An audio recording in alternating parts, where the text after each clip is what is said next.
ربی اشرح لی صدری ویسر لی امری واحلل عقدۃ من لسانی یفقہوا قولی۔ رضیت باللہ ربا وبالاسلام دینا وبمحمد صلی اللہ علیہ وسلم نبیا ورسولا۔ اللہ اکبر، اللہ اکبر، اللہ اکبر،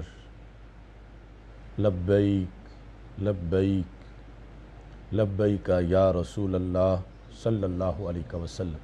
الحمدللہ رب العالمین والصلاة والسلام علی رسولہ الکریم وعلی آلہ واصحابہ اجمعین، اما بعد فاعوذ باللہ من الشیطان الرجیم، بسم اللہ الرحمن الرحیم۔ وَأَنْتُمْ عَاكِفُونَ فِي الْمَسَاجِدِ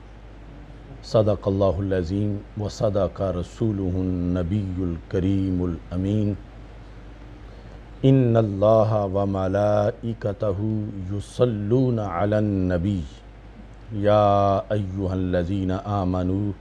صلوا علیہ وسلموا تسلیما۔ الصلاۃ والسلام علیک یا سیدی یا رسول اللہ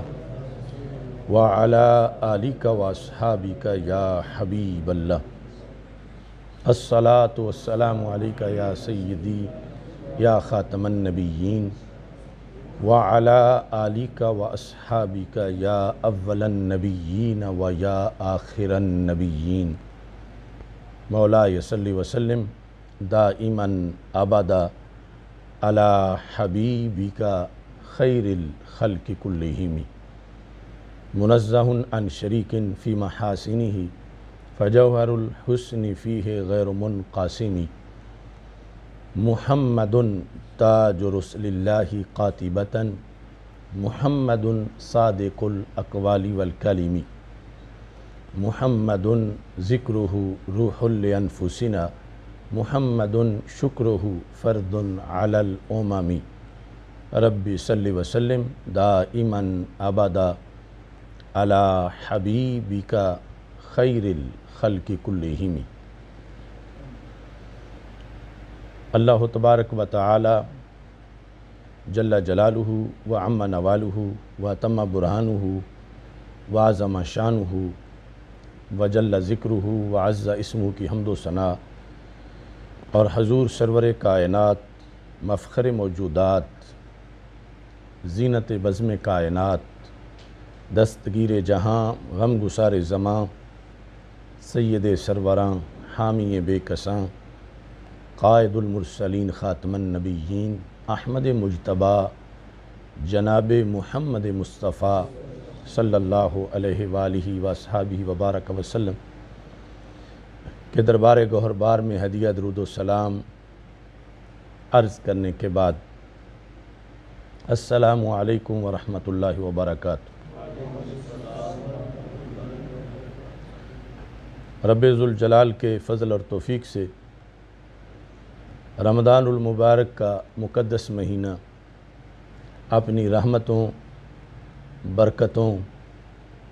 اور سعادتوں سے امت مسلمہ کو بہرہور کرتے ہوئے اپنے منزل کی طرف رواں دواں ہے۔ چونکہ عشرۂ مغفرت اختتام کی طرف بڑھ رہا ہے اور آگے نار جہنم سے آزادی کا عشرہ آنے والا ہے۔ آخری عشرے کے لحاظ سے جو احکام ہیں ان میں سے ایک اہم حکم سنت اعتکاف کے لحاظ سے ہے، تو اس بنیاد پر آخری عشرہ کی آمد سے پہلے آج ہم اعتکاف، فضائل و مسائل اس موضوع پر گفتگو کر رہے ہیں۔ تحریک لبیک یا رسول اللہ صلی اللہ علیہ وسلم اور تحریک صراط مستقیم کی طرف سے 27ویں سالانہ فہم دین کورس میں اس وقت ہم موجود ہیں۔ حضرت شاہ جلال ریسرچ سینٹر سے یہ کورس پیش کیا جا رہا ہے۔ میری دعا ہے خالق کائنات جل جلالہ ہم سب کو قرآن و سنت کا فہم عطا فرمائے اور اس کے ابلاغ و تبلیغ اور اس پر عمل کی توفیق عطا فرمائے۔ قرآن مجید برہان رشید میں رب ذوالجلال نے عاکف لفظ کا استعمال کئی مقامات پر کیا ہے، جن میں ایک یہ ہے وَلَا تُبَاشِرُوهُنَّ وَأَنْتُمْ عَاكِفُونَ فِي الْمَسَاجِدِ، کہ تم عورتوں سے مباشرت نہ کرو اس حالت میں کہ تم مساجد میں اعتکاف کر رہے ہو۔ نبی اکرم نور مجسم شفیع معظم صلی اللہ علیہ وسلم نے صرف حدیث قولی میں ہی نہیں بلکہ اپنے عمل سے حدیث فعلی میں بار بار اعتکاف کر کے اعتکاف کی عظمت کو اجاگر کیا ہے۔ یہ 10 دن کا یا 9 دن کا جو اعتکاف ہے، اس کی عظمت کتنی زیادہ ہوگی اور اس سے ایک انسان کو کیا میسر آتا ہے۔ ہمارے آقا صلی اللہ علیہ وسلم نے جو ایک نفلی اعتکاف ہے 1 دن کا، اس کے لحاظ سے جو آپ کا فرمان شعب ایمان کے اندر 3 جلد میں موجود ہے، نبی اکرم نور مجسم شفیع معظم صلی اللہ علیہ وسلم آپ سے صحابہ کرام رضی اللہ تعالی عنہم روایت کرتے ہیں،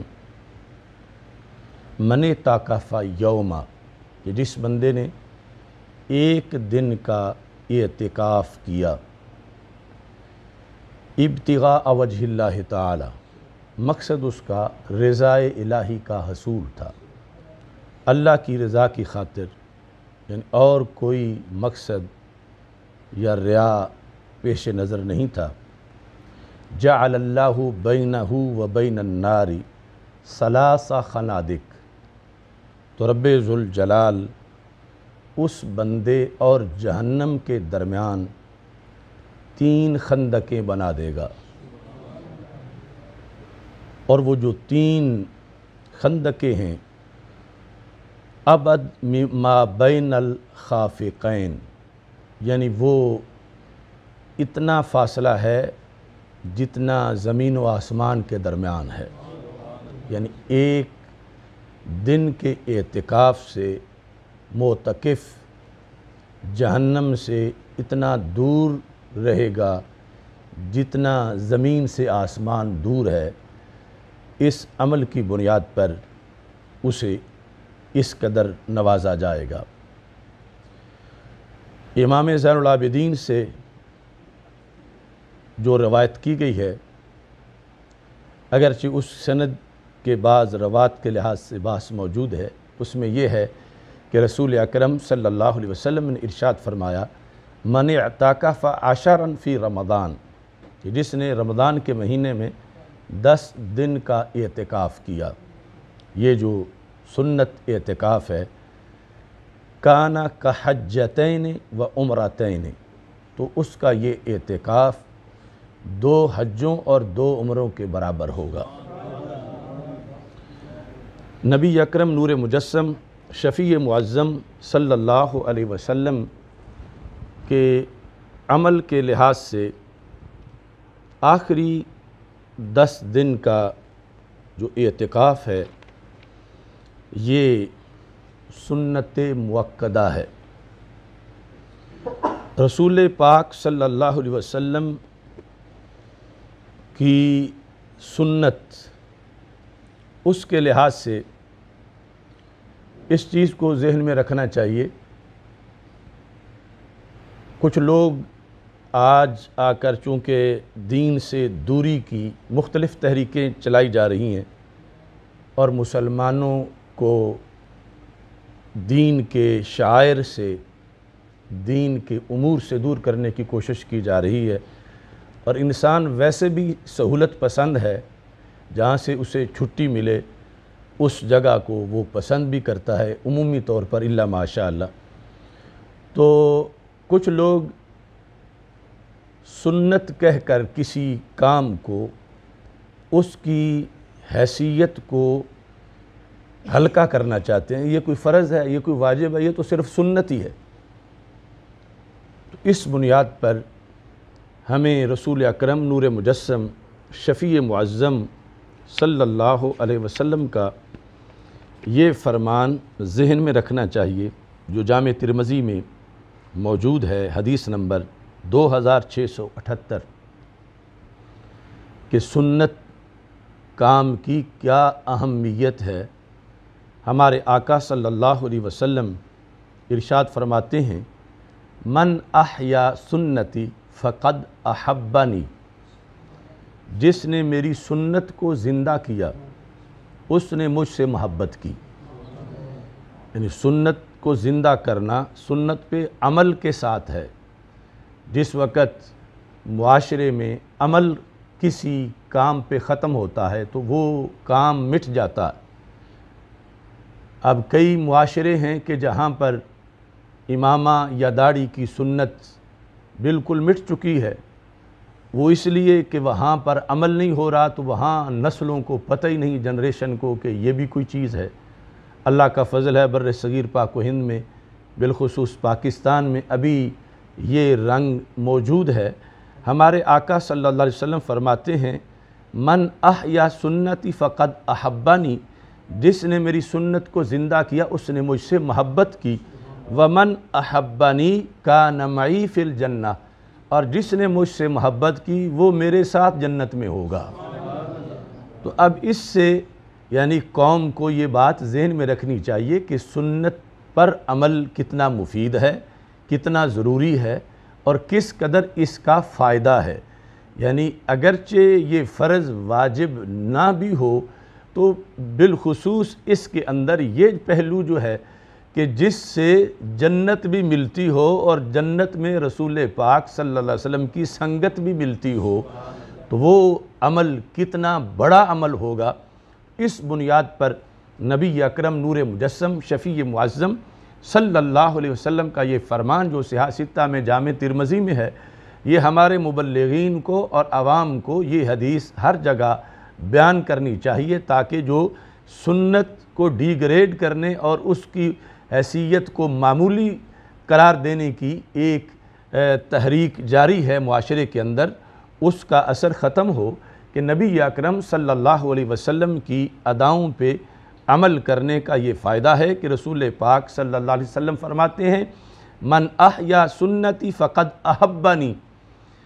جس نے میری سنت کو زندہ کیا اس نے مجھ سے محبت کی۔ اور یہ اس لحاظ سے بھی ضروری ہے کہ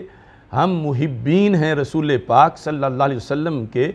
تو رسول پاک صلی اللہ علیہ وسلم کے نزدیک محب رسول کی پہچان کیا ہے، اور محب رسول اور عاشق رسول صلی اللہ علیہ وسلم کا کام کیا ہے، اس کے لیے سرکار نے اس کی کیا ڈیوٹی لگائی ہے۔ تو سرکار فرماتے ہیں، من احیا سنتی فقد احبنی، کہ جس نے میری سنت کو زندہ کیا اس نے مجھ سے محبت کی، یعنی اسے میری طرف سے یہ سند مل گئی کہ وہ میرا محب ہے۔ اور ومن احبنی کان معی فی الجنہ، اور جو میرا محب ہوگا وہ دوزخ میں نہیں جائے گا، وہ جنت میں جائے گا، وہ جنت میں میرے ساتھ ہوگا۔ معیت کا لفظ بولا، آگے اس کی تفصیلات علیحدہ ہیں، لیکن ماں نے یہ تو واضح کر دیا کہ اس بندے کو جنت بھی ملے گی، اور جنت بھی وہ کہ جس میں سنگت، معیت اور رفاقت رسول پاک صلی اللہ علیہ وسلم سے اس بندے کی حیثیت کے مطابق اسے وہاں نبی اکرم صلی اللہ علیہ وسلم کی نوازشات بھی میسر آئیں گی۔ ایک بات یہ بھی ذہن میں رکھنی چاہیے کہ ہمارے لٹریچر میں، یعنی عربی زبان کی جو کتابیں ہیں، فقہ حدیث کی جو کتابیں ہیں، تفسیر کی جو کتابیں ہیں، ان میں کبھی کسی کام کو سنت اس لیے بھی کہہ دیا جاتا ہے کہ وہ ثابت سنت سے ہے، اگرچہ اس کا گریڈ واجب کا ہے، یعنی اس کا درجہ سنت سے اوپر، فرض سے نیچے واجب کا ہے، لیکن اس کو سنت کہہ دیا جاتا ہے۔ مثال کے طور پر عید الفطر کی نماز واجب ہے اسے سنت کہہ دیا جاتا، داڑھی رکھنا مٹھی بھر واجب ہے اس کو سنت کہہ دیا جاتا۔ تو یہاں جو اس کو سنت کہا جا رہا ہے کہ ثبوت اس کا سنت سے ہے، نہ یہ کہ درجہ سنت کا ہے بلکہ درجہ واجب کا ہے کہ مٹھی بھر داڑھی رکھنا اس کے وجوب پر امت جو ہے وہ متفق ہے۔ تو اس لحاظ سے بھی یہ جو غلط فہمی لوگوں میں پھیلائی جاتی ہے یہ تو صرف سنت ہے، حالانکہ وہ تو واجب ہے کام، اور سنت اس کو اس لیے کہا جا رہا ہے کہ ثابت بالسنہ ہے اور اس پر سنت کا اطلاق کیا جاتا ہے۔ اعتکاف کے لحاظ سے یہ ہے کہ یہ صرف سنت نہیں بلکہ سنت مؤکدہ ہے۔ نبی اکرم نور مجسم شفیع معظم صلی اللہ علیہ وسلم نے اس پر مواظبت اختیار فرمائی ہے، دوام، ہمیشگی، چونکہ صحیح بخاری صحیح مسلم دونوں میں ہے کہ نبی اکرم صلی اللہ علیہ وسلم واظب علیہ فی الاشر الاواخر من رمضان، رمضان کے آخری 10 دنوں میں اعتکاف پر نبی اکرم صلی اللہ علیہ وسلم نے مواظبت یعنی ہمیشگی دوام فرمایا ہے کہ نہیں، ہمیشہ وصال کے سال تک رسول پاک صلی اللہ علیہ وسلم نے اس سنت پر احسن طریقے سے یعنی دوام کے لحاظ سے بھی عمل کیا ہے۔ اس میں البدائع والثناء کے اندر جلد نمبر 2 میں یہ چیز بھی ذکر کی گئی کہ حضرت سیدہ عائشہ صدیقہ اور حضرت ابو ہریرہ رضی اللہ تعالی عنہما وہ روایت کرتے ہیں کان رسول اللہ صلی اللہ علیہ وسلم یعتکف الاشر الاواخر من شہر رمضان حتی توفاہ اللہ تعالی، کہ رسول پاک صلی اللہ علیہ وسلم نے جب سے رمضان کے روزے فرض ہوئے اور اس پر آگے اعتکاف مرتب ہوا، اس سے لے کر لمحہ وصال تک جتنے رمضان آئے تو نبی اکرم صلی اللہ علیہ وسلم نے ان سب کے اندر اعتکاف فرمایا۔ اس واسطے امام زہری یہ کہا کرتے تھے، جو انہوں نے لکھا الجوہرہ میں بھی وہ قول موجود ہے لیکن یہاں تفصیل سے البدائع کے اندر موجود ہے۔ البدائع الثناء اس کے لحاظ سے یہ الفاظ بڑے خاص ہیں کہ امام زہری کہا کرتے تھے عجبا للناس ترک الاعتکاف، تعجب ہے مجھے لوگوں پر کہ انہوں نے اعتکاف ترک کر دیا۔ وقد کان رسول اللہ صلی اللہ علیہ وسلم یفعل الشیء ویترکہ ولم یترک الاعتکاف منذ دخل المدینہ الی ان مات، کہ لوگ تو اس سنت پہ بھی امت عمل کرتی ہے کہ جو کام سرکار نے کبھی کبھی کیا ہو کبھی نہ کیا ہو، سنت تو وہ بھی ہے، یعنی اس سنت کو زندہ کرنے سے بھی جنت ملتی ہے۔ اور یہ اعتکاف کی سنت اس کے لحاظ سے امام زہری نے کہا کہ یہ تو وہ سنت ہے لم یترک الاعتکاف، کہ رسول پاک صلی اللہ علیہ وسلم نے اعتکاف ترک نہیں کیا۔ کب سے؟ منذ داخل المدینہ تھا، جب سے مدینہ منورہ میں داخل ہوئے، الی ان مات، یہاں تک کہ آپ کے وصال کا سال آ گیا، تو اس تک یعنی نبی اکرم صلی اللہ علیہ وسلم نے اس پر مواظبت کی۔ تو اس بنیاد پر یہ اعتکاف سنت بھی ہے اور سنت مؤکدہ بھی ہے کہ جس کی اس حد تک نبی اکرم صلی اللہ علیہ وسلم سے تاکید جو ہے وہ مروی ہے۔ اس میں سید عالم نور مجسم شفیع معظم صلی اللہ علیہ وسلم کی طرف سے جو آپ کا یہ عمل ہے، اس پر پھر فقہا نے اس کو سنت مؤکدہ علی الکفایہ اصطلاح کے اندر اس کا ذکر کیا کہ مؤکدہ بھی ہے اور ساتھ یہ علی الکفایہ ہے، یعنی اس کا یہ مطلب ہے کہ اگر محلے میں سے کوئی ایک بندہ بھی مسجد میں اعتکاف نہیں بیٹھا تو سارا محلہ گناہگار ہوگا، یعنی اس نوعیت میں کہ انہوں نے سنت مؤکدہ ترک کی، اور ایک بندہ بھی اگر معتکف بن گیا اس مسجد کے اندر تو وہ چونکہ یہ علل کفایہ ہے، سنہ کفایہ ہے، تو اس بنیاد پر کفایت ہو جائے گی کہ مواخذہ نہیں ہوگا۔ لیکن یہ ہے کہ ہر بندہ جو بھی اعتکاف کرے گا سنت سمجھ کے اور پھر سنت مؤکدہ سمجھ کے تو اس کو مکمل فضیلت حاصل ہوگی۔ ایسا نہیں ہے کہ ایک بیٹھ گیا اور اب کہا جائے اور بیٹھے گا تو اس کو تو ثواب تھوڑا ملے گا، یعنی جو بھی بیٹھے گا اعتکاف کرے گا اور اس کے جو مقاصد ہیں اس کے پیش نظر یعنی یہ زیادہ سے زیادہ لوگوں کو اس عادت سے بہرہوار ہونا چاہیے، تو اس بنیاد پر ہر ایک کو اللہ تبارک و تعالیٰ کے دربار سے مکمل اجر ملے گا۔ درر الحکام کے اندر اس کو سنہ کفایہ لکھا گیا للاجماع، کہ اس پر بھی امت کا اجماع ہے کہ یہ سنت مؤکدہ علی الکفایہ ہے۔ اس اعتکاف کی جو حکمتیں ہیں ان سے پہلے جو سب سے اہم شرائط ہیں ان کو ہم سمجھتے ہیں، اور چند مسائل اس ضمن میں۔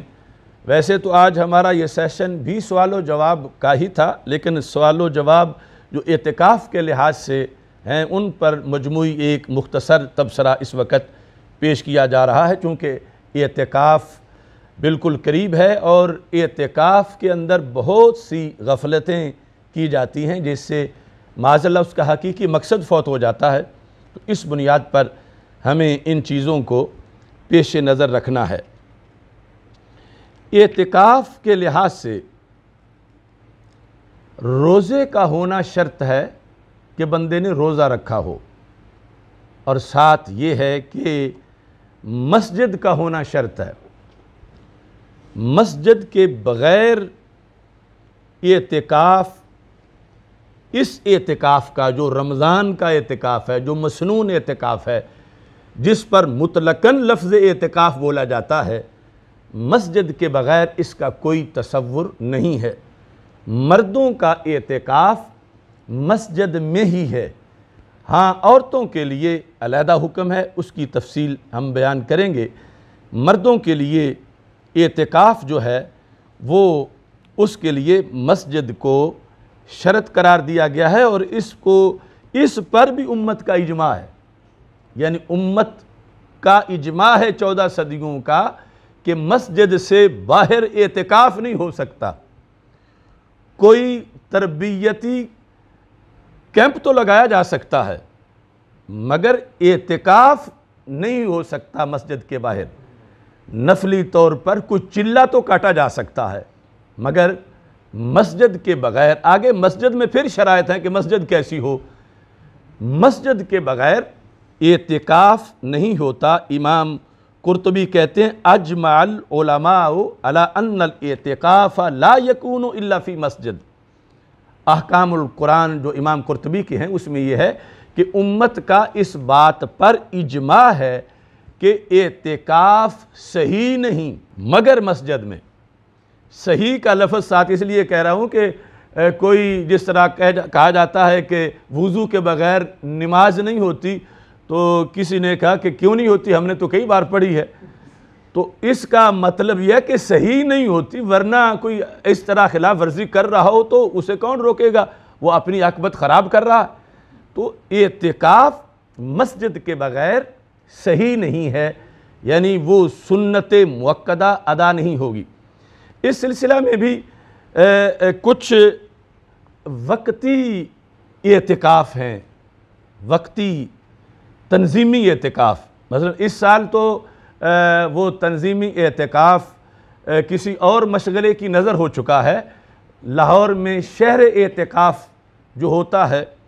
تو امت کی 14 صدیوں میں اعتکاف کے ساتھ لفظ شہر نہیں بولا گیا، کیونکہ اعتکاف شہر میں نہیں ہوتا، اعتکاف مسجد میں ہوتا ہے، اور مسجد میں ہونے پر اجماع ہے۔ مسجد سے باہر جلسہ ہو سکتا ہے، مسجد سے باہر کوئی کیمپ لگایا جا سکتا ہے، کوئی تنظیمی تربیتی اجتماع کیا جا سکتا ہے، کوئی چلہ کاٹا جا سکتا ہے، کوئی نفلی بیٹھنا پایا جا سکتا ہے، مگر مطلقاً اعتکاف یعنی سنت اعتکاف جو رمضان کے آخری 10 دنوں میں ہوتا ہے وہ ہرگز مسجد سے باہر نہیں ہوتا۔ اس تو مسجد سے امام اعظم ابو حنیفہ رحمۃ اللہ علیہ کے نزدیک ایک گھڑی بھی مسجد سے نکلے تو ٹوٹ جاتا ہے، اور اگر بیٹا ہی 10 دن باہر رہے تو ہوگا پھر کیسے؟ تو مسجد کا ہونا ضروری ہے، اس پر امت کا اجماع ہے۔ اس میں خواہ فقہ حنفی ہو، خواہ مالکی ہو، خواہ شافعی ہو، خواہ حنبلی ہو، سارے فقہا جو ہیں مسجد کے ہونے پر کہ مسجد کے اندر اعتکاف ہوگا، اس پر سارے کے سارے جو ہیں وہ متفق ہیں، اور اس پر بہت سے یعنی جس طرح آیت سے ہے وَأَنْتُمْ عَاكِفُونَ فِي الْمَسَاجِدِ، اس سے لے کر پھر آگے احادیث جو رسول اکرم نور مجسم شفیع معظم صلی اللہ علیہ وسلم نے خود مسجد میں اعتکاف کیا، اور اس کے بعد پھر اقوال ہیں مختلف صحابہ کرام رضی اللہ تعالی عنہم کے کہ جنہوں نے اعتکاف کی صحت کے لیے یہ ضروری قرار دیا کہ اعتکاف جو ہے وہ مسجد کے اندر کیا جائے گا۔ نبی اکرم نور مجسم شفیع معظم صلی اللہ علیہ وسلم کے فرمودات کی روشنی کے اندر اعتکاف کے اس شرط کو فقہا نے اپنی اپنی کتابوں میں مختلف مباحث کے اندر شامل کیا کہ مسجد کا ہونا اور مسجد کی شرائط جو ہیں، عام مسجد بھی نہیں، مسجد کی شرائط تک بھی آگے صحابہ کرام رضی اللہ تعالی عنہم کے فرامین جو ہیں وہ موجود ہیں۔ حالات حاضرہ میں یہ جو کرونا کی وجہ سے دین پر حملہ ہوا ہے، اس میں یعنی نماز تراویح کا تقدس پامال ہے، جو لوگ سوشل ڈسٹنس کر رہے ہیں، تو 14 صدیوں میں یہ بدعت کہیں نظر نہیں آتی، جو کچھ لوگوں کی، کچھ علماء کی کوتاہی کی وجہ سے اس وقت دین کا نقصان ہو رہا ہے۔ یعنی جو یہ کہتے ہیں کہ 2 نقصان تھے، دونوں میں سے ہم نے جو چھوٹا نقصان ہے وہ قبول کر لیا۔ ایک یہ نقصان تھا کہ مسجدیں بند ہو جاتی، دوسرا یہ ہے کہ تراویح ہو تو صحیح اگرچہ اس طریقے سے ہو۔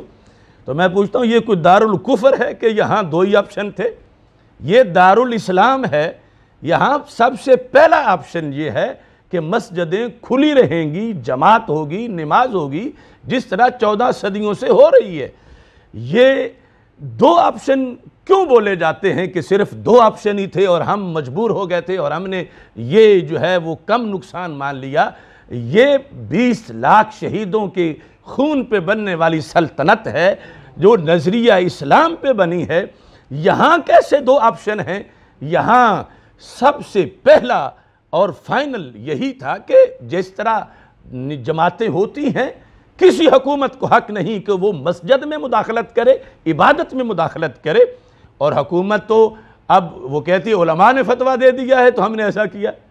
وہ تو سارا علماء کے اوپر بوجھ ڈال رہے ہیں، ہم نے ویسے نہیں کرنا تھا، انہوں نے ہمیں یہ طریقہ بتایا کہ ایسے کرنا چاہیے، اور علماء کہتے ہیں ہم نے جو اقل غلطی تھی، چھوٹا نقصان، وہ قبول کر لیا۔ تو یہ اس صدی کی وہ لغزش ہے جو ان تمام علماء کو، جنہوں نے حکومت کے ساتھ مل کر معاہدے کر کے کروڑوں لوگوں کی نمازیں خراب کی ہیں، انہیں قیامت کے دن بھی جواب دینا پڑے گا۔ چھوٹے چھوٹے محلوں میں، مساجد میں جا کر پولیس والے مساجد میں نمازیوں پر جا کر تشدد کر رہے ہیں، نمازیں کے لحاظ سے دخل اندازی کر رہے ہیں، اور یعنی جیسے کوئی بیت المقدس میں مسلمانوں کی جماعت پر یہودی آ کے حملہ کر دیں، اس طرح کے مناظر اس سلطنت کے اندر، جیسے مقبوضہ وادی کشمیر کے اندر لوگوں کو نمازوں سے روکا جاتا ہے۔ یہ صورتحال اگر یہ علماء اس طرح کا فتویٰ نہ دیتے، معاہدہ نہ کرتے، تو کیا مجال تھی حکومت کی کہ وہ مساجد بند کر کے دکھاتی؟ یہ سعودی عرب نہیں ہے، یہ پاکستان ہے، سعودی عرب کا نعرہ نہیں کہ سعودی عرب کا مطلب کیا لا الہ الا اللہ، پاکستان کا نعرہ ہے، پاکستان کا مطلب کیا لا الہ الا اللہ محمد الرسول اللہ۔ ایک دن بھی حکومت جو ہے یہاں نہیں رہ سکتی تھی اگر حکومت جھنڈے کے زور پر مساجد بند کراتی، تو ان لوگوں نے حکومت کو یہ رستہ دکھایا اور اس طرح یعنی لیٹتے چلے گئے، اور ہر لحاظ سے اس بنیاد پر یہ مسجد ہونا ضروری ہے اعتکاف کے لیے، اور مسجد بھی وہ جو مسجد جماعت ہو، اس کے اندر جماعت ہوتی ہو، اس میں اعتکاف ہو سکتا ہے۔ لہٰذا اعتکاف کے مسئلے پر لوگوں کو بالخصوص یہ بات ذہن میں رکھنی چاہیے کہ گھروں میں بیویوں کا اعتکاف ہوتا ہے، مردوں کا نہیں ہوتا، تو مرد مردانگی سے مساجد میں اعتکاف کریں، اور مساجد سے اللہ کی مسجدوں سے جو پولیس والا کسی کو نکالے گا تو وہ یہاں بھی خمیازہ بھگتے گا، آخرت میں بھی بھگتے گا۔ مساجد مومن کے لیے مرکز امن ہے۔ مچھلی کو اتنا چین پانی میں نہیں آتا جتنا مومن کو مسجد میں آتا ہے، تو یہ کون سی صورتحال ہے کہ جس میں مسلمانوں سے یہ امن کے مرکز جو ہیں وہ چھین لیے جائیں؟ تو اس بنیاد پر اعتکاف کے لیے مسجد کا ہونا یہ اجماع سے ثابت ہے، اور اس میں بھی اگر لوگوں میں غلط فہمی پائی جا رہی ہے تو پھر ان لوگوں کا بھی اس میں حصہ ہے جنہوں نے شہر اعتکاف بنا کر لوگوں کے دلوں میں یہ باتیں ڈالی ہوئی ہیں کہ جب چوک میں بیٹھ سکتے ہیں، پارک میں بیٹھ سکتے ہیں، تو پھر گھر میں بھی بیٹھ سکتے ہیں۔ تو وہ ہرگز مسنون اعتکاف نہیں ہوتا۔ مسنون اعتکاف جس کے لیے رمضان المبارک کے آخری 10 دن ہیں شریعت میں، وہ صرف مسجد میں ہی ہوتا ہے، اور اس کے لیے پھر یہ ہے کہ وہ مسجد جماعت ہو۔ آگے جماعت کے لحاظ سے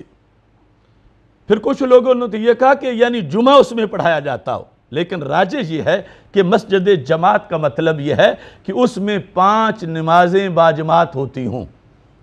5 نمازوں کا عمل جماعت کے ساتھ ہو، یعنی اس کا امام معین ہو کہ یہ مسجد ایسی نہیں کہ جس کا امام ہی کوئی نہیں، اور اس کا مؤذن اس کا معلوم ہو۔ تو اس بنیاد پر یعنی یہ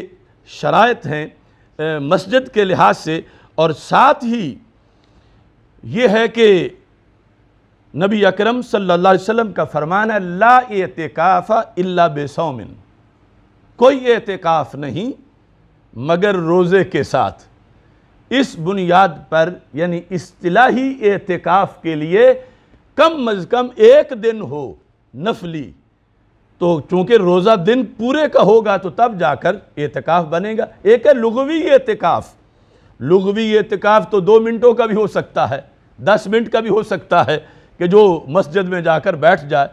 یا کہیں بیٹھے گھر میں اور اس کو اعتکاف کہے، لیکن یہ جو نفلی اعتکاف ہے اس کے لیے بھی دن کا ہونا ضروری ہے۔ اور مسنون اعتکاف کے لحاظ سے یہ ہے کہ یہ جو آخری 10 دن ہیں 20ویں روزے کو نماز مغرب سے پہلے ضروری ہے کہ معتکف جو ہے وہ جائے اعتکاف میں پہنچ جائے اور اپنے اعتکاف کی جو ہے وہ نیت کر لے۔ نبی اکرم نور مجسم شفیع معظم صلی اللہ علیہ وسلم کے فرمودات کو فقہ حنفی کے اندر جس انداز میں مساجد کے مسئلے پر بیان کیا گیا، تو نبی اکرم نور مجسم شفیع معظم صلی اللہ علیہ وسلم آپ کا یہ عمل، اس پر صحابہ کرام رضی اللہ تعالی عنہم نے اپنے اپنے دلائل کے ذریعے سے اس حقیقت کو واضح کیا، اور تمام تر اقوال دلائل کی روشنی کے اندر موجود ہیں۔ اور جس وقت ایک لمحہ کے لیے بھی امام اعظم ابو حنیفہ کے فرمان کے مطابق وہ مسجد سے نکلا سوائے ان حاجات کے جن کی شریعت نے اجازت دی ہے، تو وہ اعتکاف ٹوٹ جائے گا۔ اب اس کی تفصیل کا وقت نہیں، لیکن اس میں جو غسل ہے وہ صرف وہ ہے جو انسان پر شرعی طور پر فرض ہو جائے غسل، اس کو اجازت ہے کہ وہ مسجد سے باہر نکل کے غسل کرے. یعنی مسجد سے باہر مراد ہے فقہی مسجد جہاں نماز پڑھی جاتی ہے، اس سے باہر ہے مسجد کے حدود کے اندر ہی جو غسل خانے بنے ہوئے ہیں، یعنی وہاں جا کے وہ غسل کرے. یہ صرف فرض غسل کی اجازت ہے. اور ایک ہوتا ہے غسل تبرید، جس طرح گرمی کا موسم ہو اور ٹھنڈک کے حصول کے لیے غسل کرنا ہو، تو اس کی شریعت میں اجازت نہیں ہے کہ حالت اعتکاف میں جو اعتکاف مسنون ہے اس میں وہ نکل کر چلا جائے غسل کرنے کے لیے، جبکہ اس پر غسل فرض نہیں تھا، صرف ٹھنڈک کر لینے کے لیے. تو اس کی شریعت میں اجازت نہیں ہے. بخاری مسلم کی حدیث میں موجود ہے کہ رسول اکرم صلی اللہ علیہ وسلم نے مسجد میں کھڑے ہو کر اپنے حجرہ مبارک، جو سیدہ عائشہ صدیقہ رضی اللہ تعالی عنہا کا حجرہ ہے ریاض الجنہ میں، وہاں خود سرکار مسجد میں رہے لیکن اپنا سر جھکایا باہر، یعنی اپنے حجرے کی طرف. اور وہاں ام المومنین جو ہیں انہوں نے رسول اکرم صلی اللہ علیہ وسلم کے لیے اپنی خدمت پانی کے لحاظ سے، سر دھونے کے لحاظ سے وہ پیش کی. تو اگر اتنی چھٹی ہوتی تو حجرہ عائشہ صدیقہ میں سرکار چلے جاتے اور وہاں غسل فرماتے، پھر واپس آ جاتے. تو ویسے بھی سوچیں یعنی اس میں کتنا تکلف ہے کہ جھک کے اندر سر یعنی مسجد سے باہر نکالنا مکان کی طرف اور کافی دیر تک جھکنا. تو نبی اکرم نور مجسم شفیع معظم صلی اللہ علیہ وسلم کا یہ عمل مبارک جو صحاح میں موجود ہے ہمیں واضح کرتا ہے کہ اعتکاف بچانا کتنا ضروری ہے اور اعتکاف کے لحاظ سے کتنی پابندیاں ہیں، اور اعتکاف کی صورت میں انسان کو کس حد تک احتیاط کرنی چاہیے اور ان معاملات کو پیش نظر رکھنا چاہیے. نبی اکرم نور مجسم شفیع معظم صلی اللہ علیہ وسلم کے صحابہ جو اعتکاف پر توجہ دیتے تھے، اس میں حضرت مولا علی رضی اللہ تعالیٰ عنہ کا یہ فرمان مصنف عبد الرزاق کے اندر موجود ہے. آپ فرماتے ہیں لا اعتکاف الا فی مسجد جماع. یعنی ایک تو ہے نا کہ فقہاء کے اقوال ہے، لیکن یہ مولا علی رضی اللہ تعالی عنہ کا فرمان ہے جو مصنف عبد الرزاق حدیث کی کتاب کے اندر موجود ہے. آپ فرماتے ہیں کہ اعتکاف نہیں مگر مسجد میں، اور مسجد بھی وہ جو مسجد جماعت ہو، عام صرف مسجد میں نہیں، مسجد جماعت کے اندر اعتکاف ہو سکتا ہے، ویسے جائز ہی نہیں. حضرت عبداللہ بن عباس رضی اللہ تعالی عنہما آپ فرماتے ہیں لا اعتکاف الا فی مسجد تجمع فیہ الصلوات، کہ جس مسجد میں جماعتیں ہوتی ہیں اس کے سوا کسی مسجد میں بھی اعتکاف جائز نہیں. تو مسجد بھی ہو اور مسجد پھر جماعت والی ہو تو اس کے اندر اعتکاف کا عمل جو ہے وہ جائز ہے، جس کو پھر اجماع کے ساتھ سارے فقہاء نے، ساری امت نے ہمیشہ کے لیے اس کو تسلیم کیا. نبی اکرم نور مجسم شفیع معظم صلی اللہ علیہ وسلم کی یہ سنت جو اعتکاف کی شکل میں ادا کی جاتی ہے، اس کے اندر اس چیز کو بھی پیش نظر رکھا جائے گا کہ جس وقت ایک شخص اعتکاف کرتا ہے تو اس چیز کو وہ ذہن میں رکھے کہ یہ امت ہے آخری امت، اور اس کو اللہ نے جو پہلی امتوں کو جزوی طور پر عبادات دی تھیں ان کا گلدستہ اللہ نے اس امت کو عطا فرمایا. یعنی مقصد یہ تھا کہ فضائل و کمالات میں کہیں یعنی وہ ان سے آگے نہ ہوں، ایسا نہ ہو کہ ان کے سیرت و کردار کی تجلی کے لیے تو کوئی عبادت ہے اور ان کے لیے نہیں ہے، اللہ تعالیٰ نے اسی لیے فرمایا کتب علیکم الصیام کما کتب علی الذین من قبلکم، کہ پہلے بھی سیرت کے نکھار کے لیے اور انسانیت کے عروج کے لیے روزہ رکھا گیا ہے اور تم پر بھی آیا ہے، لہذا بوجھ نہ سمجھو، یہ تمہاری سرداری کے لیے ضروری ہے کہ ایسا نہ ہو کہ کل قیامت کے دن جن کے تم سردار ہو ان کی سیرت میں تو روزے ہوں اور تمہاری سیرت میں روزے نہ ہوں۔ تو یہ ہر عبادت کے لحاظ سے ہے۔ تو اعتکاف میں بھی یہ بات ہے کہ اعتکاف شرائع قدیمہ میں سے ہے، یعنی پہلی شریعتوں کے اندر بھی اعتکاف تھا۔ اس بنیاد پر قرآن مجید برہان رشید میں موجود ہے وَأَهِدْنَا إِلَىٰ إِبْرَاهِيمَ وَإِسْمَاعِيلَ أَن طَهِّرَا بَيْتِيَ لِلطَّائِفِينَ وَالْعَاكِفِينَ، کہ ہم نے حضرت ابراہیم علیہ السلام اور حضرت اسماعیل علیہ السلام ان کو یہ حکم دیا کیا کرو، ان طاہرا بیتیا، کہ تم دونوں میرے گھر کو تطہیر دو، طہارت دو، کس کس کے لیے؟ طواف کرنے والوں کے لیے اور اعتکاف کرنے والوں کے لیے۔ یعنی طواف کے ساتھ اعتکاف پہلی شریعتوں میں بھی تھا، پہلے اوقات میں بھی تھا، لیکن سردار امت کو رب ذوالجلال نے پھر سرداری والی شان دی ہے کہ پہلے یعنی اس وقت ذکر ہے اعتکاف کا صرف مسجد حرام میں، اور یہ امت ہے ہی امت مساجد کہ جس کے ہر محلے میں مسجد موجود ہے اور کئی مساجد موجود ہیں، اور اس مسجد کے اندر جہاں جماعت ہو رہی ہے وہاں جانے کے عمل سے اس کا اعتکاف ہو جاتا ہے۔ تو پھر سردار امت کے معتکفین لاکھوں کی تعداد میں پہلی امتوں سے زیادہ ہیں۔ تو اس چیز کو ذہن میں رکھنا چاہیے کہ نبی اکرم نور مجسم شفیع معظم صلی اللہ علیہ وسلم کی سنت بھی ہے، اور پھر یہ تکمیل سیرت بھی ہے، تکمیل کردار بھی ہے، یہ اس امت کی سرداری کا نصاب بھی ہے، اور اس بنیاد پر اس نصاب پر جو کفایت کے لحاظ سے کچھ لوگوں کو ضرور عمل کرنا چاہیے۔ نبی اکرم نور مجسم شفیع معظم صلی اللہ علیہ وسلم کی سنت کا جب بندہ تصور کرتا ہے تو اعتکاف میں سب سے پہلی بات جو ہے وہ غار حرا والی خلوت ہے۔ یعنی جس طرح کہ ہم ایک پہلے درس میں کہہ چکے ہیں، جب صحابہ نے اجازت مانگی اِذن لنا بالترہب کہ یا رسول اللہ صلی اللہ علیہ وسلم ہمیں رہبانیت کی اجازت دے دو، ہم کہیں جنگلوں صحراؤں میں غاروں میں پہاڑوں میں جا کے ڈیرا لگا لیں، تو ہمارے آقا صلی اللہ علیہ وسلم نے فرمایا نہیں، ان ترہب امتی الجلوس فی المساجد انتظار للصلاۃ، میری امت کی رہبانیت یہی ہے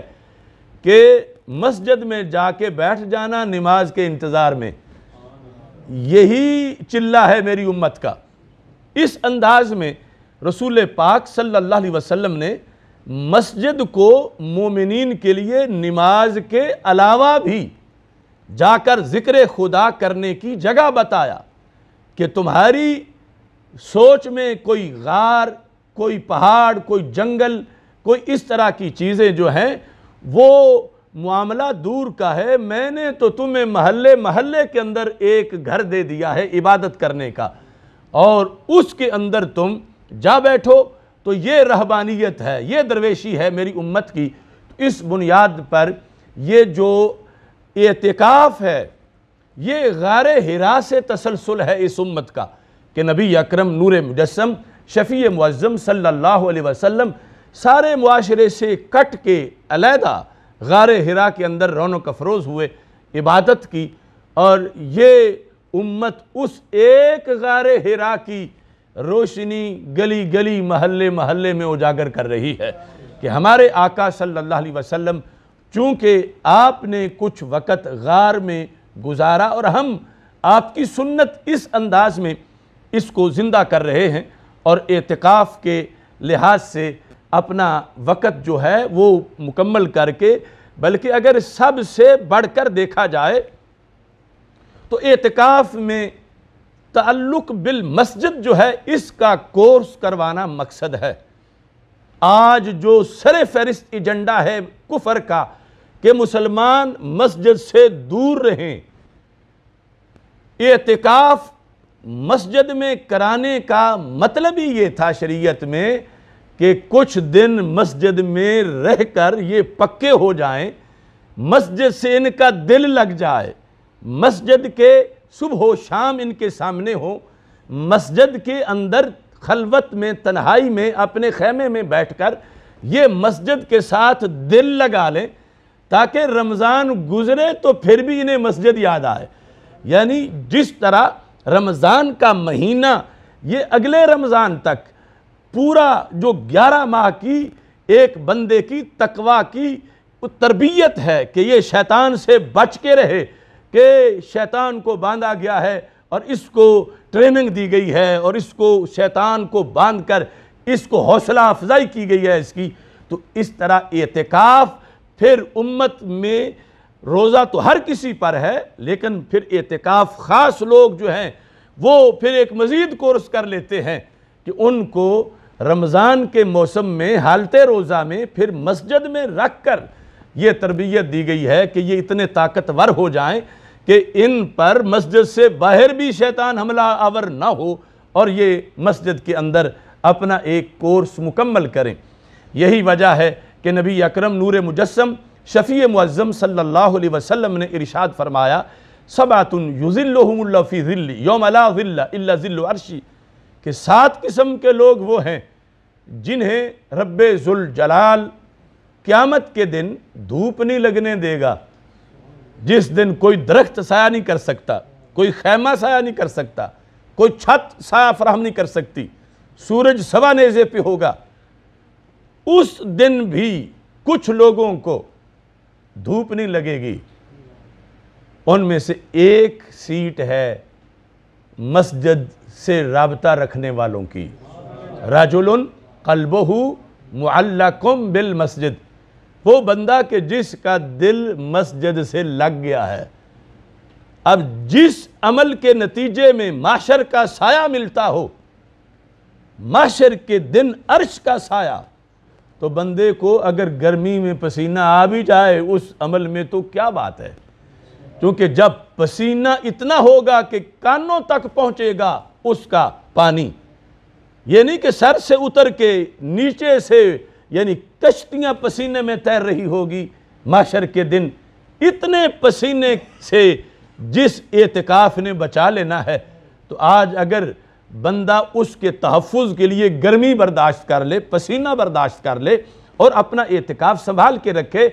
الجلوس فی المساجد رجل قلبہ معلق بالمسجد، وہ بندہ کہ جس کا دل مسجد میں لٹکا ہوا ہے۔ ویسے تو نماز پنجگانہ بھی اس کا کورس ہے، نماز پڑھی گھر گیا، پھر ہے کہ میں کب لوٹ کے مسجد میں آؤں گا، اور اس میں مسجد ہر صدی کی، ہر زمانے کی شرعی مسجد جو ہے اس کو یہ مقام حاصل ہے، عرب کی ہو یا عجم کی ہو، وہ پہلی صدی کی ہو یا 15ویں صدی کی ہو، وہ بہت اچھے مٹیریل کی ہو یا اینٹ گارے کی ہو، مسجد کا اپنا ایک مسجد ہونے کے لحاظ سے درجہ ہے۔ رجل قلبہ معلق بالمسجد، کہ جس کا دل مسجد سے لگا ہوا ہے، اس کو معاشر کے دن دھوپ نہیں لگے گی، اللہ اس کو اپنے عرش کے سائے کے نیچے جگہ عطا فرمائے گا۔ وجوہہم نور علی منابر من نور، ان کے چہرے بھی نور کے ہوں گے، ان کی کرسیاں بھی نور کی ہوں گی۔ اب یہ اسلام چاہتا ہے کہ مومن مسجد سے منسلک رہے۔ معلق لغوی معنی ہے لٹکی ہوئی چیز، قلبہ معلق بالمسجد، اس کا دل مسجد میں لٹکا دیا گیا ہے، جس طرح قندیل کو لٹکایا جاتا ہے، تو یہ مطلب نہیں کہ سینے سے دل نکال کے لٹکایا گیا ہے، مطلب یہ ہے کہ اس کا دھیان مسجد میں رہتا ہے، خیال مسجد میں رہتا ہے، اسے یاد مسجد کی آتی ہے، وہ مسجد میں سکون محسوس کرتا ہے، اس کو دل کا سکون ملتا تب ہے جب وہ مسجد میں جائے۔ اب سوچیں کہ شیطان کتنا دور رکھنا چاہتا ہے مسجد سے بندے کو، اور اسلام کتنا قریب رکھنا چاہتا ہے، اور پھر یہ جو ہتھ کنڈے آج استعمال کیے جا رہے ہیں،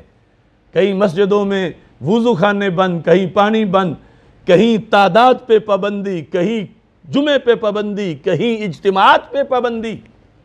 کہیں اعتکاف پہ پابندی، تو یہ کس کا ایجنڈا ہو سکتا ہے؟ اسلام نے مسجد کی طرف متوجہ کیا، اور مسجد دار الشفا ہے۔ یعنی پہلے جب طاعون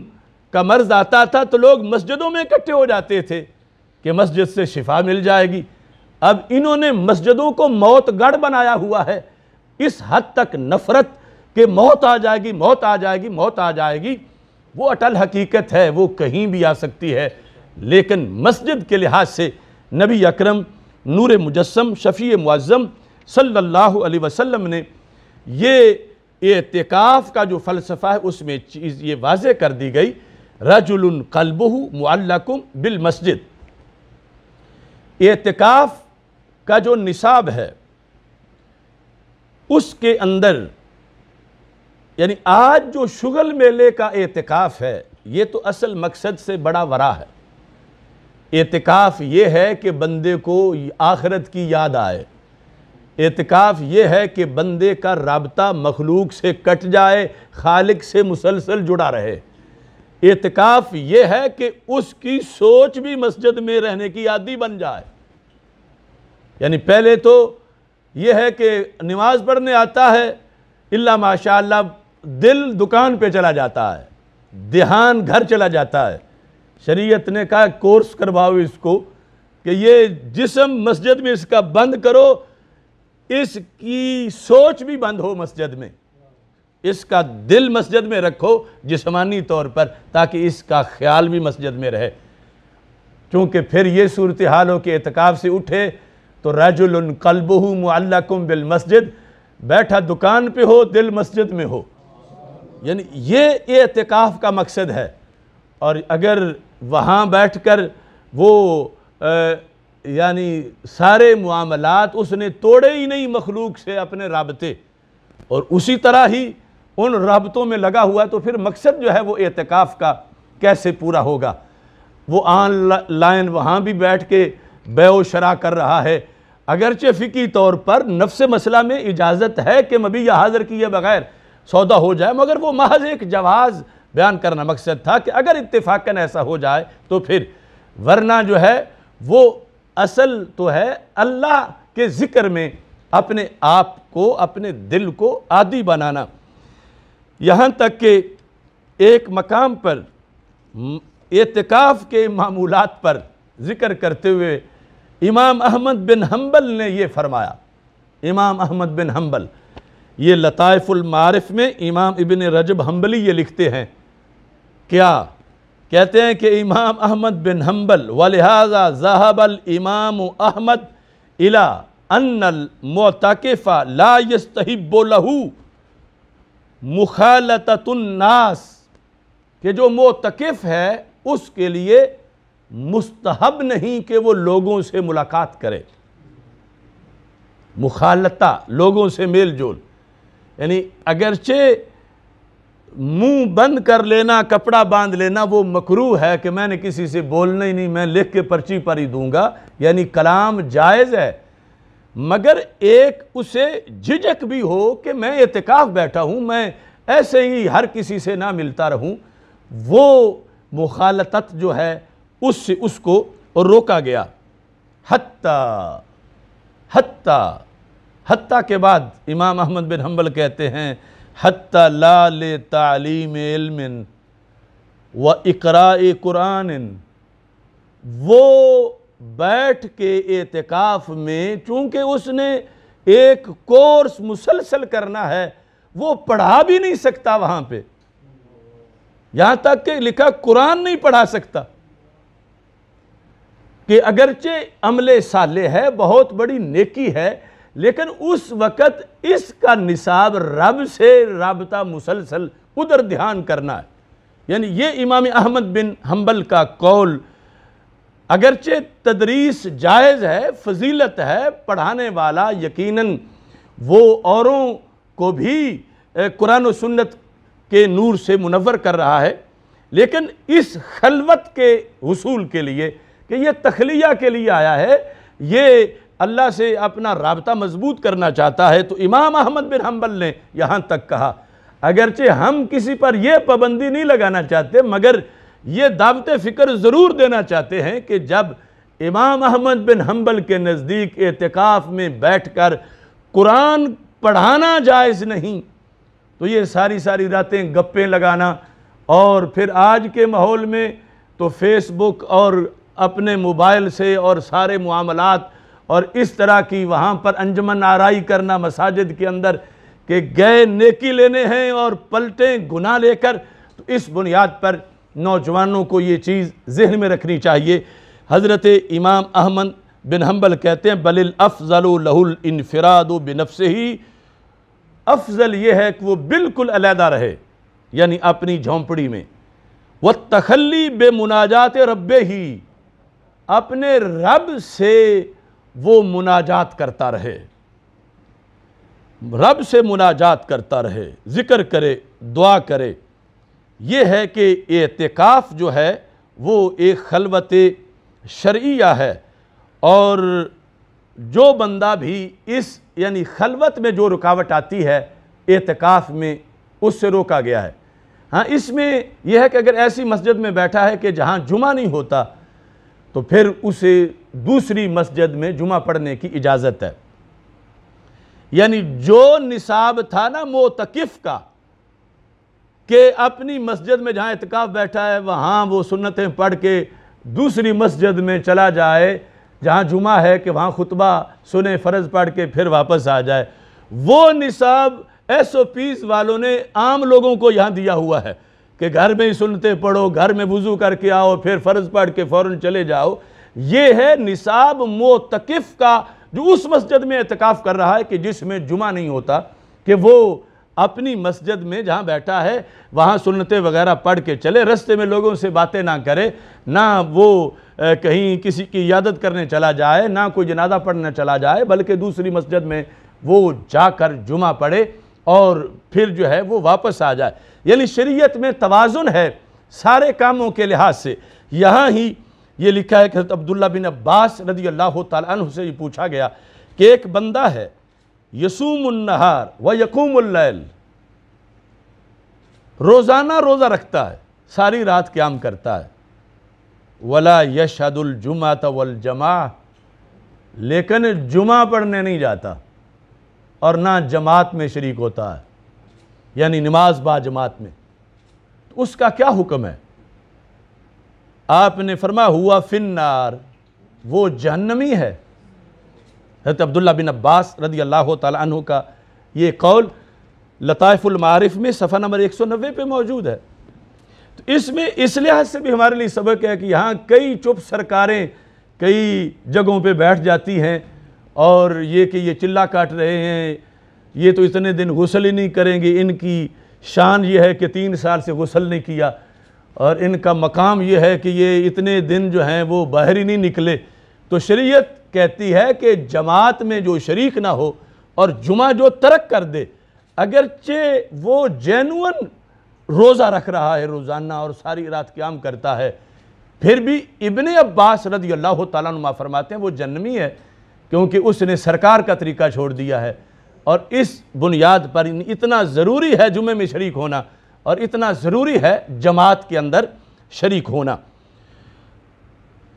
نبی اکرم نور مجسم شفیع معظم صلی اللہ علیہ وسلم نے اس بنیاد پر مومن کو یہ کورس کروایا کہ زندگی کے نشیب و فراز آتے رہتے ہیں، یعنی ایسا نہ ہو کہ جمعہ جماعت تو ضروری ہے لیکن ایسا نہ ہو کہ بندے کا دل ہی محفل میں مچلتا ہو، اسے جو ہے ہمیشہ بزم اچھی لگتی ہے، لوگ بیٹھے ہوں گپیں لگا رہے ہوں، تنہائی پسند نہیں۔ تو شریعت نے کہا کہ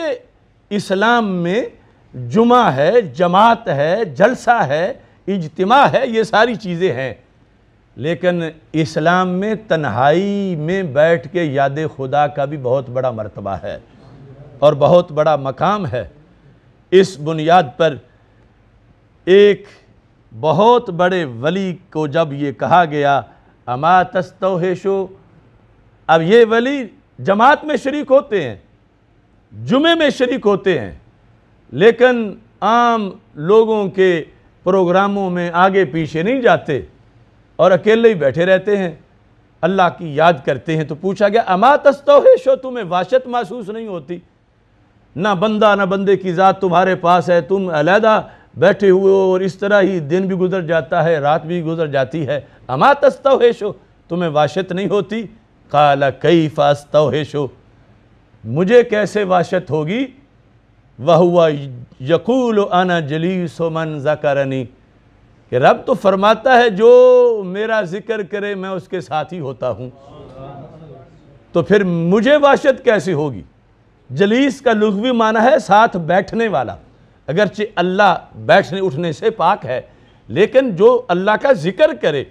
تو اللہ کا قرب اور معیت، من تقرب منی شبرا تقربت منہ ذراع ومن تقرب منی ذراع تقربت منہ باع ومن اتانی یمشی اتیت ہرولا، اور فرمایا انا عند ظن عبدی، بھی بندہ مجھے جتنا قریب سمجھے میں اتنا ہی اس کے قریب ہوں۔ تو اس بنیاد پر یہ اعتکاف اس چیز کا بھی کورس ہے کہ بندہ کوئی تنہائی پسند بھی بنے، تنہائی میں وہ گزارا اس کا ہو سکے۔ اس میں یہ نہیں کہ یعنی ایسا کہ کبھی اس کو اگر علیحدہ رہنا پڑ جائے، تنہائی میں رہنا پڑ جائے تو وہ تنہائی سے ہی مر جائے، بلکہ وہ تنہائی کا کورس کر چکا ہو، اور یہ اس جہت میں بھی اعتکاف کروایا جاتا ہے۔ اور اس کے اندر یہ بات بھی بڑی واضح ہے،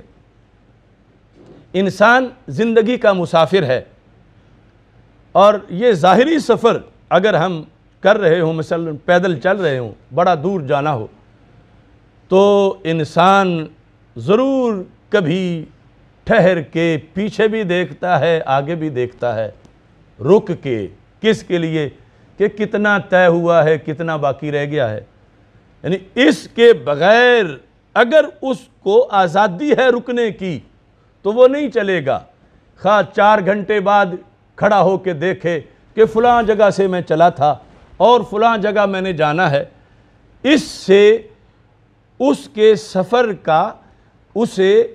ایک جائزہ آ جاتا ہے، آسانی پیدا ہو جاتی ہے کہ اتنا تو طے کر لیا، اب تھوڑا سا ہے۔ تو جو سفر زندگی ہے انسان کا ولادت سے وصال تک، یہ اعتکاف درمیان میں ایک رک کے محاسبہ کرنے کا وقت ہے کہ ویسے تو دن رات دوڑ لگی ہوئی ہے، پتہ ہی نہیں اس کو چل رہا، مصروفیت اتنی ہے، کبھی کوئی کھینچتا ہے، کبھی کوئی کھینچتا ہے، کبھی کسی طرح کی مصروفیت ہے، کبھی کسی طرح کی مصروفیت ہے، اس کو کوئی سوچنے ہی نہیں دیتا کہ چلا کہاں سے تھا، اس کو کوئی ادھر خیال ہی نہیں کرنے دیتا کہ کتنا سفر طے ہو گیا ہے، اس کو کوئی سوچنے ہی نہیں دیتا کہ میں سیدھے رستے پہ جا رہا ہوں یا میں غلط رستے پہ پڑ گیا ہوں، منزل تو میری اور طرف ہے اور میں کہیں اور طرف جا رہا ہوں۔ تو اعتکاف ہے یہ درمیان میں وہ وقفہ کہ جس میں وہ اچھی طرح جائزہ لے لے کہ میں کتنے مشکل رستوں سے گزر آیا ہوں، آگے بھی خدا فضل کرے گا میں پہنچ جاؤں گا، کتنا سفر طے ہو گیا ہے اور کتنا سفر ابھی باقی ہے۔ اس کے لحاظ سے جائزہ لینا، یہ کہ میرے اہل و عیال پاس نہیں، یہ کہ میں مسجد سے باہر نہیں جا سکتا، یہ کہ میں کیوں دن رات ایک جگہ پہ ہوں، یہ ساری چیزیں اس کو آخرت کی فکر دلاتی ہیں، اس کو یہ بتاتی ہیں کہ دنیا عارضی ہے، یہ میلے موجیں یہ ختم ہو جائیں گی۔ علیحدہ خیمے میں اسے بٹھایا گیا ہے کہ اب تیرے پاس کوئی نہیں، یہ ایک دن قبر بھی تیری اس طرح ہونی ہے کہ جس کے اندر سب کچھ چھوڑ کے تو نے چلے جانا ہے۔ تو اس بنیاد پر اعتکاف جیسی عظیم عبادت جو ہے وہ اس امت کو عطا کی گئی۔ نبی اکرم نور مجسم شفیع معظم صلی اللہ علیہ وسلم نے اس کے اندر جو لطف رکھا ہے اس میں یہ چیز واضح کی گئی کہ اعتکاف یہ ہے، ائمہ کہتے ہیں کہ ایک بندہ رب کے دربار میں گر پڑا ہے، کہتا ہے جب تک بخشے گا نہیں میں نے نہیں جانا، یعنی یہ اس کی کیفیت ہونی چاہیے کہ رب مجھے بخش میں نے تب جانا ہے، یہ اسے ایک فکر ہونی چاہیے کہ ایک دن تو اعتکاف کا پورا ہو گیا اور میں بخشا نہیں گیا، اب زیادہ مزید کوشش کرے، 2 دن ہو گئے ہیں، ٹائم میرا پیچھے تھوڑا رہ گیا ہے، مجھے تو پھر اٹھنا پڑے گا۔ تو یہ دن رات اس کے اندر جو ہے وہ ایک ہلچل ہونی چاہیے کہ میں تو اپنے آپ کو بخشوانے آیا ہوں، میں رب کے دربار میں گر پڑا ہوں، میں اللہ کے سامنے ہوں، میں جو ہے وہ اپنے آپ کو بخشوانا چاہتا ہوں۔ چونکہ یہ جو روزے دار ہوتا ہے یہ اللہ کا مہمان ہوتا ہے۔ روزے دار، چونکہ رب ذوالجلال فرماتا ہے کہ روزہ دار جو ہے ترکا طعامہ و شرابہ و شہوتہ لأجلی، علیحدہ تھا، بند کمرے میں کوئی نہیں تھا، اس نے پھر بھی نہیں کھایا، کیونکہ یہ کہتا تھا کہ رب دیکھ رہا ہے، اس نے پھر بھی نہیں پیا، یہ میرا، میں اس کی جزا ہوں، یہ میرا ہے۔ تو پھر جو رب کا مہمان ہے اسے رب کے گھر پہنچایا گیا ہے اعتکاف میں۔ اللہ، ضیف اللہ، بیت اللہ، یہ مسجدیں بنات کعبہ ہیں اور یہ بھی من وجہ اللہ کے گھر ہیں، خانہ خدا جو کہا جاتا ہے۔ تو اس بنیاد پر روزے کی حالت کے اندر یہ لمحات اور رات کی تنہائیاں اسے عطا کی جاتی ہیں، اور یہ اس کے عروج کا ایک وقت ہے جو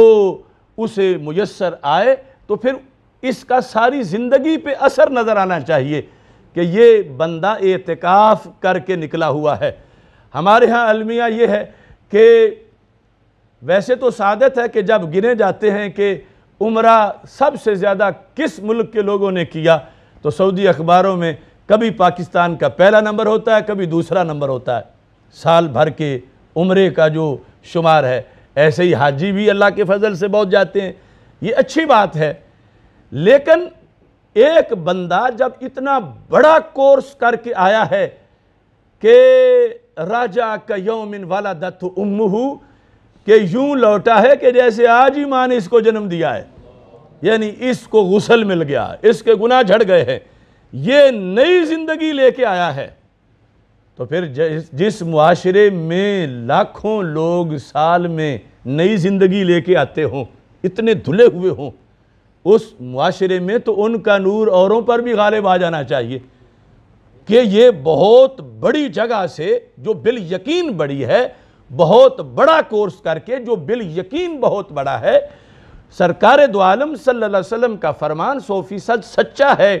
کہ آج اس کو ایسا غسل ملا کہ آج ہی جیسے ماں نے جنم دیا ہے، اب اس کے نامہ اعمال میں کوئی سیاہی نہیں، تو واپس لوٹ کے پھر اتنی بڑی تعداد کے معاشرے پر اثرات بھی نظر آنے چاہیے جو لمحہ فکریہ ہے کہ نظر نہیں آتے۔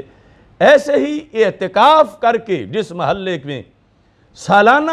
جو ہے وہ لوگ نکلتے ہیں، بوڑھے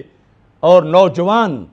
تو پتہ لگنا چاہیے کہ یہ بندہ معتکف ہے، اس نے تو اعتکاف کا کورس کر رکھا ہے، اس نے اتنی راتیں اور اتنے دن رب کے گھر میں بیٹھ کر اپنے دل کے سارے محلوں کو صاف کیا ہے، اور دل سے غیر اللہ کے خیالات جو ہیں ان کو دیس نکالا دے دیا ہے، اس نے اپنے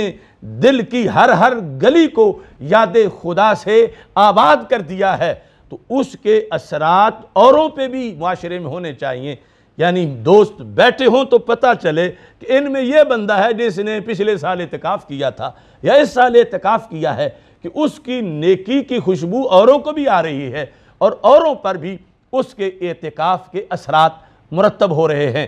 نبی اکرم نور مجسم شفیع معظم صلی اللہ علیہ وسلم کے اس دیے ہوئے تحفے کے اندر جو ہمارے لیے اسباق ہیں، ان میں ایک بہت ہی عجیب اور عظیم حدیث میرے مطالعہ میں آئی کہ ہمارے آقا صلی اللہ علیہ وسلم نے جو حکمتیں ہیں اس دین کی تعلیمات کو اجاگر کرنے کے لحاظ سے ان کو سامنے رکھ کر، اور بالخصوص آج کے حالات میں ہمیں اس کی ضرورت بھی محسوس ہو رہی ہے کہ مسجد سے تعلق بشرطے کہ اس مسجد میں کوئی مسجد درار والی صورتحال نہ ہو یہ بھی میں ساتھ واضح کرنا چاہتا ہوں کہ میں بار بار مسجد مسجد مسجد کہہ رہا ہوں تو وہ مسجدیں جو مسجد نبوی کی چمک ہیں، نہ کہ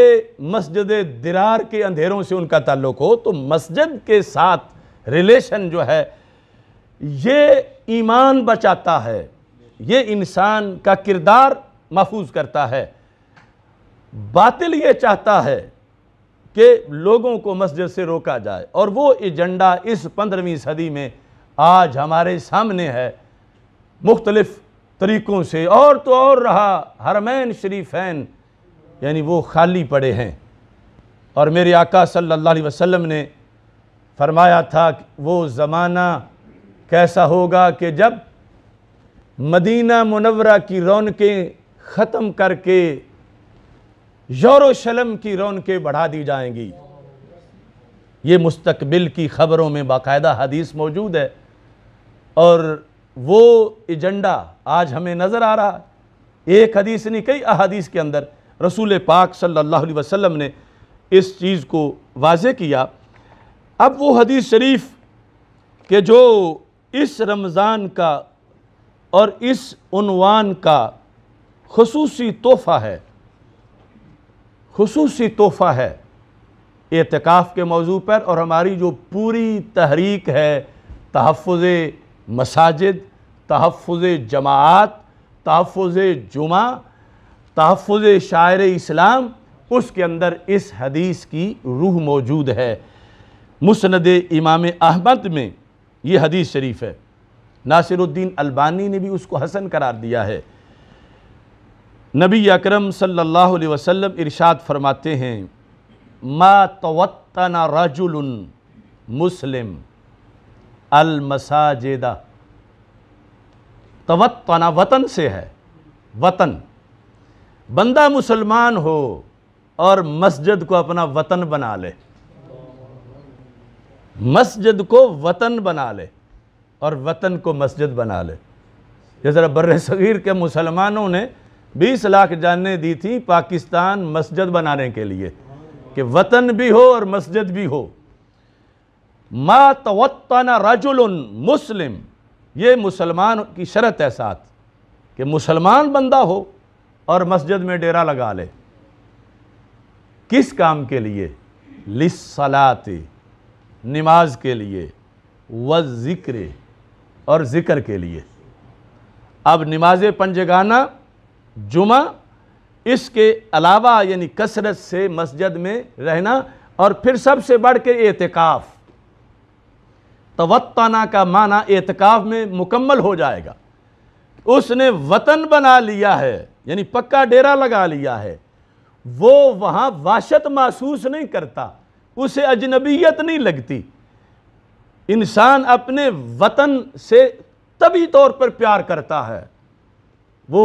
مسجد کو اپنا وطن سمجھتا ہے. تو میرے آقا صلی اللہ علیہ وسلم ارشاد فرماتے ہیں الا تبشبش اللہ لہو. تبشبشا، تبشبشا، الا تبشبش اللہ لہو. اب اس کو معنی کو سمجھانے کے لیے ہمارے آقا صلی اللہ علیہ وسلم نے آگے مثال دے کر، چونکہ بات اللہ کی ذات کی ہے اور وہ مقام وہاں محتاط بڑا ہے بات کرنے کے لیے، کہ جو مسجد کو وطن بنا لیتا ہے ہو مسلمان، اور مسجد مسجد درار نہ ہو، وہ کعبۃ اللہ کی تجلی اور مسجد نبوی کی جھلک ہو، اس میں جو ڈیرا لگا لے اعتکاف کی شکل میں، نماز کے لیے، ذکر کے لیے، درس قرآن کے لیے، یا ویسے ہی کثرت سے مسیتل بن گیا ہے مسجد میں بیٹھا رہتا ہے. بابا جی، حاجی صاحب، یہ ایک شرف ہے کہ مسجد میں جس نے مسجد کو وطن بنا لیا اس کے لیے کیا ہے؟ فرمایا اللہ تعالیٰ اس کے لیے تبشبش کرتا ہے. وہ کیا ہوتا ہے؟ فرمایا کما یتبشبش اہل الغائب بغائبہم اذا قادم علیہم. بلا تشبیہ و تمثیل، کسی کا بھائی گم تھا، کسی کا بیٹا گم تھا، کئی سال ہو گئے تھے، پتہ ہی نہیں چلتا تھا کہ زندہ ہے یا مر گیا ہے، ملتا ہی نہیں تھا۔ جب وہ اچانک آ جائے تو بندے کی خوشی کی جو کیفیت ہوتی ہے، اس کو تباش باشا کہتے ہیں۔ تباش باشا کہ جس طرح اہل الغائب، یعنی جن کا کوئی بندہ مسنگ پرسنز میں سے ہے، پتہ ہی نہیں چل رہا، وہ مفقود ہے، گم شدہ ہے، اور وہ بیچارے نا امید ہیں، اور اچانک وہ آ جائے صحیح سلامت، یہ نہیں کہ اس کا ڈیڈ باڈی اس کی آ گئی ہے، وہ صحیح سلامت آ جائے، کسی کا بھائی، کسی کا بیٹا، کسی بہن کا بھائی، جتنی اس کو خوشی ہوتی ہے، اور اس کے آنے پر جو اس کی مسرت کا انداز ہوتا ہے، بلا تشبیہ و تمثیل، سرکار فرماتے ہیں رب کو ایسی خوشی ہوتی ہے کہ میرا بندہ میری مسجد میں آ بیٹھا ہے۔ یعنی یہ ہر مسجد ہے، یہ کوئی مسجد حرام کی بات نہیں، خاص طور پر وہاں کے فضائل علیحدہ ہیں، یہ مسجد اقصی یا مسجد نبوی کی بات نہیں، وہاں کے فضائل علیحدہ ہیں۔ یہ ہیں امت کی مساجد، یہ امت کا شرف ہے کہ زبان سے انہوں نے نکالا تھا کہ یہ پلاٹ مسجد کا ہے، کوئی وحی نہیں اتری تھی، رب نے قیامت تک کوٹا منظور کر لیا کہ اگرچہ بنائی بندے نے ہے مگر میری مسجد ہے، چونکہ میرے نبی علیہ السلام نے قدم رکھا تو ساری زمین مسجد بنا دی گئی۔ تو اس بنیاد پر اس مسجد میں بھی جس نے آ کے ڈیرا لگا دیا ہے تو رب ذوالجلال اس کے آنے پر کتنا خوش ہے، کس انداز میں۔ اور اب دیکھو کہ کفر کا ایجنڈا کیا ہے اور اسلام کا جھنڈا کیا ہے، یعنی ادھر یہ ہے کہ مسجد میں ڈیرا لگا لیں، توطن، وطن سمجھیں، اجنبیت نہ سمجھیں، وحشت ان کو نہ ہو، بلکہ اسے اس جہت میں، حالانکہ ویسے تو مسجد کو پاکیزہ صاف ستھرا رکھنے کا حکم ہے، اس لحاظ سے نہیں کہ وہاں کھائیں پیئیں اور صفائی کا خیال نہ رکھیں، یہ وطن کا مطلب نہیں۔ وطن کا مطلب یہ ہے کہ جیسے پیدا ہی یہاں کبھی ہوا تھا، اسی جگہ پہ اتنا معلوف ہے، یعنی اس قدر اس کو اس جگہ سے پیار ہے کہ مجھے کوئی خطرہ نہیں، میں اپنوں میں ہوں، میں بیگانوں میں نہیں ہوں، یہ تو میرا گھر ہے، یہ میرا وطن ہے۔ اس بنیاد پر جس نے بھی وطن بنایا تو وطن تب بنتا ہے جب کثرت پائی جائے وہاں بیٹھنے میں اور کثرت و آنے جانے میں۔ وطن میں بندہ کبھی کبھی نہیں جاتا، اگر پابندیاں نہ ہوں تو پھر اکثر وطن میں ہی ہوتا ہے۔ اس بنیاد پر کثرت مسجد میں آنے جانے کی، مسجد میں بیٹھنے کی، مسجد میں رہنے کی، اس پر اللہ کی طرف سے یہ ہے کہ اتنا خوش ہے، اتنا خوش ہے، حالانکہ رب سے تو کوئی غائب ہو ہی نہیں سکتا، اللہ سے تو کوئی چھپ ہی نہیں سکتا، لیکن سرکار نے خوشی سمجھانے کے لیے کہ جیسے تمہیں کوئی گم شدہ اپنا بندہ بڑا قریبی پیارا مل جائے تو خوشی ہوتی ہے، تو رب ذوالجلال اللہ تباش باشا، تباش باشا، شاید پاکستان کے آفاق میں اس حدیث کے لفظ پہلی بار گونج رہے ہوں، تباش باشا، کہ رب اتنا خوش ہوتا ہے تو یہ پھر کیسی اپوزیشن ہے، اور اللہ ان پر کتنا ناراض ہے جو لوگوں کو مسجد میں آنے نہیں دے رہے، جو دروازے بند کر رہے ہیں، جو وہاں آئے ہوں کے لیے وضو کا اہتمام جو اسے ختم کر رہے ہیں، جو تاک راتوں میں وہاں مسلمانوں کو بیٹھنے نہیں دے رہے، جو اعتکاف نہیں کرنے دے رہے، تو انہیں خود سوچنا چاہیے کہ وہ کتنی ناراضگی جو ہے وہ مول لے رہے ہیں رب ذوالجلال کی۔ اس بنیاد پر آج کے اعتکاف کا یہ جو موضوع تھا، اس میں حق تو ادا نہیں ہوا موضوع کا، چونکہ موضوع بہت لمبا چوڑا ہے، لیکن ایک سبق کے لحاظ سے جو گفتگو ہے وہ پیش کی ہے، اور اس کے اندر اہل سنت و جماعت جو ہیں ان سے میں خصوصی طور پر یہ کہنا چاہتا ہوں، اور میں پہلے دن سے کہہ رہا ہوں،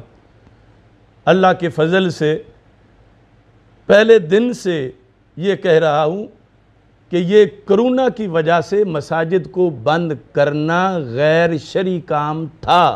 اور غیر شرعی کام ہے، اور جو یہ دلیلیں بتاتے ہیں ان کی کوئی حیثیت نہیں۔ 14 صدیوں میں اس کرونا سے معاذ اللہ بڑے بڑے طوفان آئے، مسجد اسلام بند نہیں ہوئی۔ اور میں پھر کہتا ہوں یہ جرم ہے حرم کے مفتیوں کا، قیامت تک ان پر لوگ ملامت کریں گے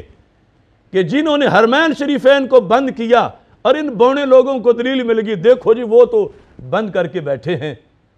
اور سارے ملکوں کے سرکاری مفتی ایک دوسرے کو دلیل بنا رہا ہے۔ حرم والے کہتے ہیں مصر والوں نے کیا، مصر والے کہتے ہیں دیکھو حرم والے بند کر کے بیٹھے ہیں، پاکستان والے کہتے ہیں دیکھو وہ بند کر کے بیٹھے ہیں، اور اصل جس سے پوچھو اس کو پاس اپنی دلیل ہے ہی کوئی نہیں کہ کیوں بند کیا ہے، کس لیے بند کیا ہے۔ 100% غیر شرعی کام کر کے،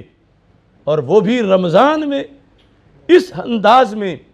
شریعت مطہرہ کی دھجیاں اڑائی گئیں۔ تو اب بھی جتنا حصہ باقی ہے اس کے لحاظ سے ہم نے پہلے بھی جس دن سوشل ڈسٹینس کا SOPs کا ان لوگوں کی طرف سے اعلان ہوا، اسی دن ہماری پریس ریلیز اخبارات میں واضح چھپی کہ ہمارا اس سے اتفاق نہیں ہے، ہم اس کو مسترد کرتے ہیں، اور اللہ کے فضل سے اس پر لوگوں نے بہت سی جگہ پر سوشل ڈسٹینس کو مسترد بھی کیا، لیکن یہ ڈنڈے کے زور پر جو لوگوں پر لازم کیا گیا، مفتی تو بڑی مشکل سے جائز ہونا ڈھونڈے ہوئے تھے، وہ بھی غلط۔ تو جائز کام تو محض جائز ہوتا ہے، جس کی مرضی ہے کرے، جس کی مرضی ہے نہ کرے، اس کو یوں فرض کر دینا، اس پر ان مفتیوں کو بولنا چاہیے تھا کہ ہم نے جتنا رستہ بنایا اتنا ہی رکھو، اتنا رکھا ہی نہیں گیا۔ وہ ظلم ہوا مساجد میں، کتنے لوگوں کی عادت ختم ہوگی مسجد جانے کی کہ مسجد جاتے ہیں تو وہاں پر جہاں پہلے 200 بندہ آتا تھا اب 50 بندے بمشکل آ سکتے ہیں، تو جگہ نہیں ملتی، ذہن شیطان ویسے باہر کھڑا ہے لوگوں کو گائیڈ کرنے کے لیے کہ اب جگہ نہیں ملتی لہذا گھر ہی سو جاؤ۔ یہ تراویح کا قیام یعنی یہ ایک انسان کی ایک طبیعت ہے کہ اس کے ذہن پر ایک شیڈول ہو تو پھر چلتا جاتا ہے، ورنہ نیند اتنی میٹھی ہے، اور پھر رمضان میں جب روزہ افطار کیا ہوا ہو، دوسرے بندے جو ویسے مسجد نہیں جاتے وہ تو ویسے ہی، اب اس کا اٹھنا ہی مشکل ہو جاتا ہے کہ فرض بھی پڑے، یعنی جوں ڈھیل آتی ہے تو بندہ ڈھیلا ہوتا جاتا ہے۔ مسجد جانے کی جن لوگوں کی عادت تھی، فنکشنل تھے، پابند تھے، ان کو یہ سبق دے کہ بڑے بڑے مفتیوں نے میں گھر ہی پڑھ لیتا ہوں، پتہ نہیں گھر بھی وہ خود بھی پڑھتے ہیں یا نہیں، یہ پھر باقاعدہ اعزاز جیسے کوئی نے گرفتار کرنے لگا ہے میڈیا کو بتا نہیں میں گھر ہی پڑھ لیتا ہوں، میں گھر ہی پڑھوں گا، یہ جرم اپنا بتاتے ہو میں گھر ہی پڑھوں گا، میں گھر پڑھوں گا۔ تمہیں چاہیے بتاؤ کہ میں بعد جماعت پڑھوں گا، میں پڑھاؤں گا، میں ساتھ ساتھ کھڑا کر کے سرکار کی سنت کے مطابق پڑھوں گا۔ یعنی یہ جو پسپائی ہے، پسپائی ان لوگوں کی، اس پر دیکھو اب شان مولا علی رضی اللہ تعالی عنہ اور ان کا یوم شہادت ہم بھی اور ہم ہی حقیقت میں مناتے ہیں، لیکن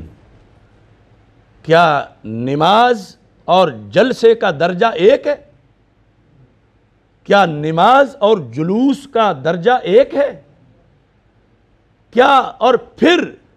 کیا نماز اور ماتم ان کو برابر تولا جا سکتا ہے؟ اور تبرہ اس ملک میں ایک ریاست میں 2 قانون کیوں ہیں؟ جس دور میں لٹ جائے مساجد میں عبادت، اس دور کے سلطان سے